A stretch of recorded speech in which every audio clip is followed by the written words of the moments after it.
All right, what's going on there, fellas? I am making my triumphant return. We're going to be starting up the series where we have a road to an 880 deadlift here soon, which should be a lot of fun and enjoyable for you guys to watch because I'm going to be training with Max as like an actual we work in set for set as my training partner for our deadlift days. Both of us need to work on our hamstrings right now, so the plan will be I'm going to have like some front squats and some deadlifts. He has his own stuff. We're different athletes. We have different like prescriptions for volumes and intensities and whatnot.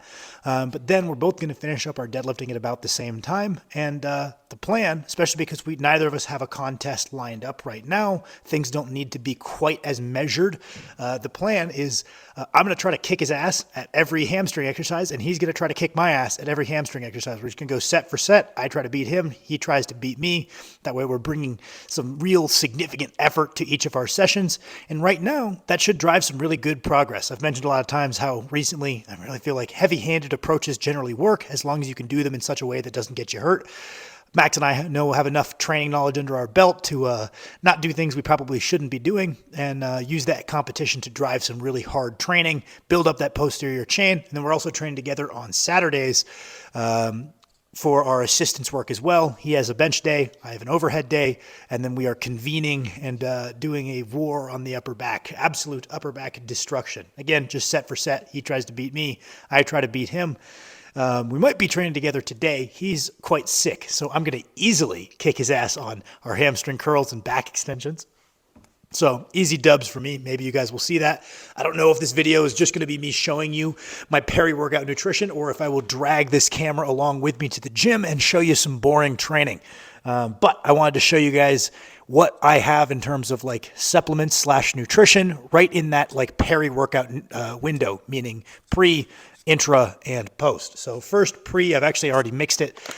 This right here is Mio for flavoring, right? That's not really an active ingredient, just makes it not taste like shit.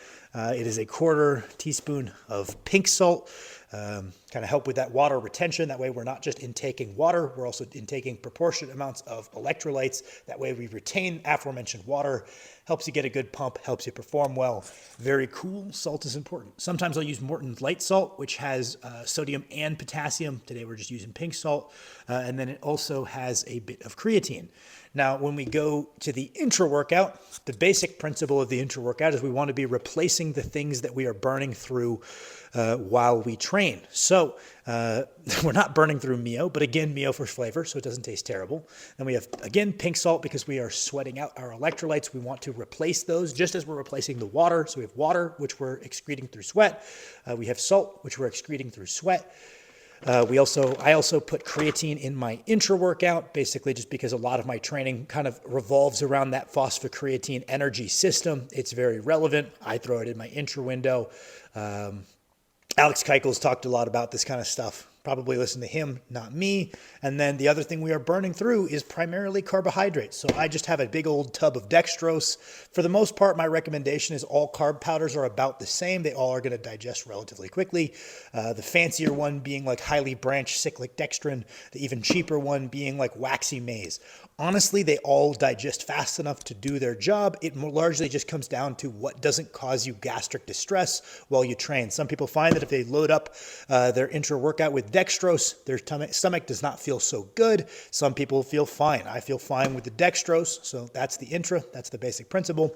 And then the post will be, again, pink salt, following this idea of probably excreting quite a bit of salt through the workout. I sweat quite a bit, so we want to replace that. We're going to have, again, some carbohydrates as well as 2 scoops of protein powder. Basic principle being fast digesting protein powder, get a bunch of amino acids in the blood, fast digesting carbohydrate, get an insulin response, which takes everything in your blood and shuttles it into the muscles so we can begin that repairing process as quick as possible. Now, I'm not going to advocate for, it's about the anabolic window.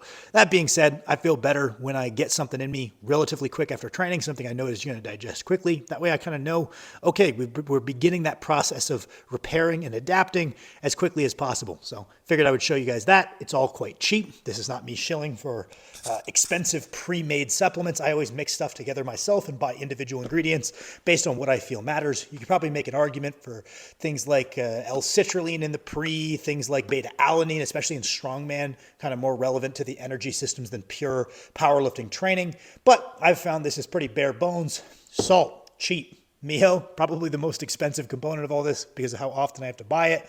Creatine, if you buy from like bulk supplements or like NutriCost or Now supplements, where it's a company that doesn't invest a lot of money into marketing and it just sells raw ingredients, not these pre-blended different like, oh, this is my pre-made Peri-Workout nutrition, tends to be relatively affordable. This bag is 2.5 pounds. It'll last me quite a damn while. Cost me like 25 bucks on Amazon.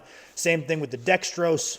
Yes, it's a little bit of an investment up front, probably like 30 bucks, but this thing will last me like a year, right? So it's like all of this works out to actually be pretty cheap.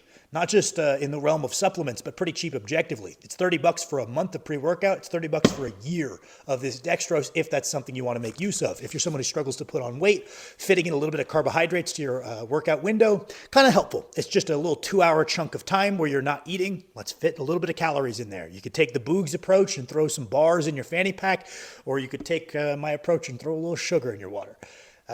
Obviously, protein powder, not the cheapest in the world. I buy that from Costco because it works out to be a really good dollars per gram of protein. Honestly, not much worse than buying chicken breast. So yeah, that's what I do. Not saying you have to do it, but for anyone who was curious, thank you for watching.